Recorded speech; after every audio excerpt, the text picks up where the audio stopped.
अस्सलाम वालेकुम viewers, welcome to my channel story time. उम्मीद है कि आप सब खैरियत से होंगे, खुश होंगे। तो आज मैं आप लोगों के लिए एक हॉन्टेड हॉस्टल का वाकया लेकर आया हूँ, जो कि मौजूद है कश्मीर के एक शहर रावलाकोट में। लेकिन उससे पहले अगर आपने चैनल को सब्सक्राइब नहीं किया तो प्लीज़ चैनल को सब्सक्राइब कर दें, और अगर वीडियो अच्छी लगे तो वीडियो को लाइक करना मत भूलिएगा। तो चलिए सुनते हैं इब्राहिम की स्टोरी उसी की ज़ुबानी। मेरा नाम इब्राहिम है और मैं कश्मीर के एक गांव बंजोसा से ताल्लुक़ रखता हूं। स्कूल की पढ़ाई मुकम्मल होने के बाद मैंने रावलाकोट का एक बॉयज़ कॉलेज ज्वाइन किया, क्योंकि वो मेरे घर से बहुत दूर था, बहुत फासले पर था, जिसकी वजह से मुझे उसी कॉलेज के करीब एक हॉस्टल में शिफ्ट होना पड़ा। उस हॉस्टल में रूम्स का किराया थोड़ा मुनासिब था, तो इस वजह से हम 4 दोस्तों ने मिलकर हॉस्टल का एक रूम रेंट पर ले लिया और वहाँ शिफ्ट हो गए। शिफ्ट होने के बाद हमें वहाँ के मौजूद लड़कों ने काफ़ी मना किया कि हम वो रूम ना लें, हम उस रूम को शिफ्ट कर लें, क्योंकि वहाँ के लोगों का मानना था कि वो रूम असेबी है, उस रूम में जिन्नात का साया है। लेकिन हमने कहा कि ये सब फजूल बातें हैं, और ये सोचा कि हो सकता है कि ये लड़के हमें तंग करने के लिए ऐसा बोल रहे हों, क्योंकि अक्सर हॉस्टल्स में ऐसा होता है कि हॉस्टल में मौजूद लड़के एक दूसरे से शरारतें करते रहते हैं। हमने वो रूम ले लिया और अपनी आगे कॉलेज की पढ़ाई शुरू कर दी, जो कि हमारे लिए बिल्कुल न्यू थी, क्योंकि हम पहली बार कॉलेज आए थे। तो हमारा फोकस हमारी पढ़ाई पर ही था। शुरू में तो हम सब दोस्तों को अपने घर की काफ़ी याद आती थी, क्योंकि ये हमारे लिए हमारी लाइफ का बिल्कुल नया एक्सपीरियंस था। लेकिन आहिस्ता आहिस्ता दिन गुजरते, जब हमारी रूटीन चेंज हुई, सुबह उठ के कॉलेज जाना, शाम को कॉलेज से वापस आना, तो इन सब चीज़ों में आहिस्ता आहिस्ता दिल बहलने लगा। एक रात मैं अपने बेड पर लेटा मैथ्स के क्वेश्चन सॉल्व कर रहा था और मेरे कानों में हैंड्स फ्री थे, क्योंकि मुझे आदत थी कि मैं जब भी मैथ्स के क्वेश्चन सॉल्व करता था तो मैं उसके साथ साथ सॉन्ग्स सुना करता था, क्योंकि इससे मेरा काम थोड़ा आसान हो जाता था। कि अचानक मुझे मेरे रूम के बाहर से कुछ गिरने की आवाज़ आई। मैंने अचानक से अपना हैंड फ्री उतारा, मोबाइल को साइड पर रखा और जाकर देखने लगा कि आवाज़ कहाँ से आई है। मैंने अपने रूम का दरवाज़ा खोला तो बाहर कॉरिडोर में गुप्त अंधेरा था। अंधेरे की वजह से मुझे कुछ ठीक नज़र नहीं आ रहा था, तो मैं वापस अपने बेड पर गया, अपना फ़ोन उठाया, उसकी टॉर्च ऑन की, बाहर देखा तो वहाँ कुछ नज़र नहीं आया मुझे। मैंने सोचा कि ऐसे ही मेरा वहम होगा या कोई जानवर होगा, कोई बिल्ली वगैरह। तो मैं वापस आकर अपने बेड पर बैठ गया और काम करने लगा। कुछ देर गुजरी तो फिर से मुझे कुछ गिरने की आवाज़ आई। मेरा एक दोस्त मेरे साथ सोया हुआ था। इस बार मैंने उसको भी उठाया और उसको कहा कि यार, मुझे बाहर से कुछ गिरने की आवाज़ें आ रही हैं, चलो चल कर देखते हैं, क्योंकि अंधेरे की वजह से मैं थोड़ा सहम गया था।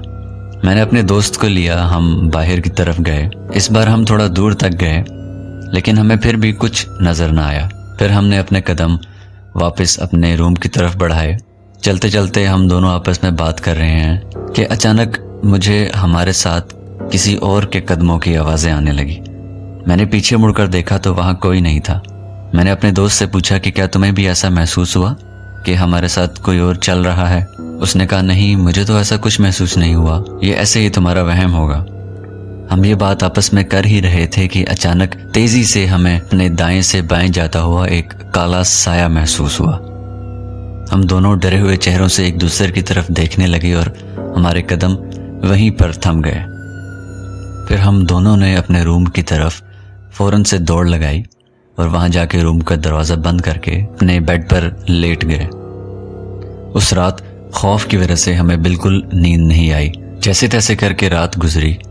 सुबह होते ही मैं और मेरा दोस्त हॉस्टल के चौकीदार के पास गए, और जब ये बात हमने उसे बताई तो उसने कहा कि नहीं, ऐसा तो नहीं हो सकता, क्योंकि मैं सारी रात यहाँ पर पहरा दे रहा था, मेरे सामने तो कोई ऊपर नहीं गया।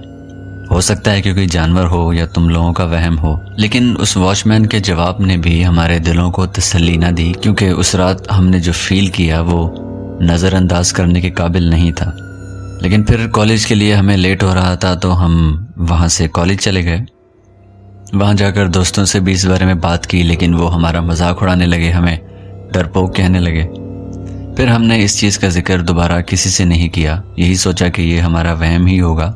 शाम को जब हम कॉलेज से वापस आ रहे थे تو ہماری نظر اچانک سے واچ مین پر پڑی، تو ہم یہ دیکھ کر تھوڑا کنفیوز ہوئے کہ وہ واچ مین جس سے ہم نے صبح بات کی تھی وہ اس جگہ موجود نہیں تھا، اس کی جگہ کوئی اور واچ مین تھا۔ تو ہم واچ مین کے پاس گئے، ہم نے ان سے پوچھا کہ انکل صبح جو واچ مین تھے یہاں پہ آپ کی جگہ، کیا انہوں نے چھٹی لے لی ہے، وہ کہاں ہیں؟ تو انہوں نے کہا کہ نہیں بیٹا، ایسا تو کچھ نہیں ہے، مجھے تو یہاں پہ کام کرتے ہوئے 4 سال ہو گئے ہیں اور میں تو صبح بھی یہیں تھا اور اس سے پہلے بھی۔ تو یہ سن کر ہم نے سوچا کہ ایسا کیسے ممکن ہے، ابھی صبح ہی تو ہم نے واچ مین سے بات کی اور ہمیں اس واچ مین کی شکل اچھی طرح یاد ہے۔ اسی سوچ میں گم میں اور میرا دوست اپنے روم کی طرف چل پڑے۔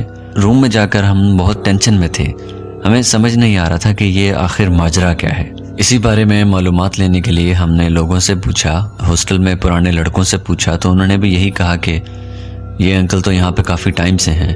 خیر پھر رات ہوئی اور رات کو جب سونے کے ٹائم ہم لوگ بستر پہ لیٹے تو ہمیں ایسا لگا کہ ہمارے روم کے باہر کوئی چل رہا ہے اور کسی نے ہمارے روم کا دروازہ کھٹکھٹایا۔ میں نے فوراً سے اپنے ہاتھ میں ٹارچ لی اور میں باہر کی طرف نکلا۔ جیسے ہی میں نے اپنے روم کا دروازہ کھولا تو دیکھا کہ باہر وہی گارڈ جسے ہم صبح ملے تھے، وہی گارڈ میرے بالکل سامنے کھڑا میری طرف دیکھ مسکرا رہا تھا۔ اس کی آنکھیں لال بھیانک اور چہرے پر کالے کالے دھبے تھے، ایسا لگ رہا تھا کہ جیسے اس کا آدھا جسم کسی نے جلا دیا ہو۔ ڈر سے میرے پسینے چھوٹ گئے، میں نے چیخنا چاہا لیکن میری حلق سے آواز ہی نہ نکلی کہ اچانک اس واچ مین کا بڑھتا ہوا ہاتھ میری گردن تک آیا اور اس نے میری گردن کو زور سے دبوچ لیا اور میرے روم کی لائٹیں اچانک سے جلنے بجھنے لگی۔ دم گھٹنے کی وجہ سے میں نے ادھر ادھر ہاتھ پاؤں مارنا شروع کیے کہ میرے ہاتھ کوئی ایسی چیز لگے کہ جس کے ساتھ میں اس واچ مین کو ماروں، اسے خود سے دور کروں، لیکن میں اس چیز میں ناکام رہا اور دیکھتے ہی دیکھتے میری آنکھوں کے آگے کالا اندھیرا آنے لگا اور میں وہاں بے ہوش ہو گیا۔ جب میری آنکھ کھلی تو میرے سامنے دوسرے واچ مین انکل کھڑے تھے جو ہمیں کالج سے واپس شام کو آتے ہوئے ملے، اور حیرت انگیز بات یہ ہے کہ میں اپنے بیڈ پر تھا۔ پھر اچانک مجھے انہوں نے اس واچ مین کے بارے میں سب سچ بتانا شروع کیا۔ انہوں نے کہا کہ شام کے ٹائم تم نے مجھ سے پوچھا تھا اس واچ مین کے بارے میں، لیکن میں ڈر گیا تھا، میں تمہیں بتا نہیں سکا، مجھے سمجھ نہیں آ رہا تھا کہ میں کیسے بتاؤں۔ پھر انہوں نے مجھے بتایا کہ ہاں، مجھ سے پہلے یہاں ایک واچ مین تھا اور وہ اسی روم میں رہتا تھا جس روم میں ابھی تم ہو۔ ایک رات ہاسٹل کے 2 بچے غائب ہو گئے تھے اور اس گارڈ پر الزام آ گیا کہ اس نے ہاسٹل کے بچوں کو غائب کیا ہے۔ وہ کہتا رہا، چیختا رہا کہ میں نے ایسا کچھ نہیں کیا، میں نے ایسا کچھ نہیں کیا، لیکن کسی نے اس کی بات نہ سنی۔ ہاسٹل کی ریپوٹیشن کی وجہ سے یہ بات ہاسٹل کے آفیسرز نے باہر نہ نکلنے دی۔ غصے کی وجہ سے اغوا ہوئے بچوں کے ماں باپ نے اس گارڈ کو بہت مارا، بہت بے دردی سے مارا، لیکن اس نے پھر بھی یہی کہا کہ میں نے کچھ بھی نہیں کیا، خدا کے لیے مجھے چھوڑ دو، لیکن کسی کو اس پر ترس نہ آیا۔ اس سے اگلے دن ہمیں یہ خبر ملی کہ اس گارڈ کو کسی نے درخت کے ساتھ باندھ کر جلا دیا ہے۔ آج تک یہ بات کوئی نہیں جانتا کہ وہ بچے آخر گئے کہاں، کیا واقعی اس گارڈ نے ان بچوں کو اغوا کیا تھا یا نہیں۔ اس کے بعد سے یہاں کے لوگوں کا ماننا ہے کہ اس گارڈ کی روح آج بھی اس ہاسٹل میں، اس روم میں کچھ لوگوں کو نظر آئی ہے، لیکن ہاسٹل کی ریپوٹیشن کی وجہ سے یہ بات کوئی بھی سامنے آنے نہیں دیتا۔ اور ہاں، تم بھی یہ بات کسی کو بتانا مت، اور جتنا جلدی ہو سکے یہ ہاسٹل چھوڑ کے یا یہ روم چھوڑ کے کسی اور روم میں شفٹ ہو جاؤ۔ یہ بات سننے کے بعد میں اور میرے دوست ہم سب نے یہ فیصلہ کیا کہ ہم ابھی اسی وقت یہ ہاسٹل چھوڑ دیں گے۔ ہم نے اسی وقت اپنا سامان پیک کرنا شروع کیا اور اگلا دن چڑھتے ہی ہم نے وہ ہاسٹل چھوڑ دیا، لیکن یہ گزری ہوئی رات میرے دل سے آج تک نہیں گئی، اور آج بھی میں وہ ڈر، میں وہ خوف محسوس کر سکتا ہوں جب بھی میں اس رات کے بارے میں سوچوں۔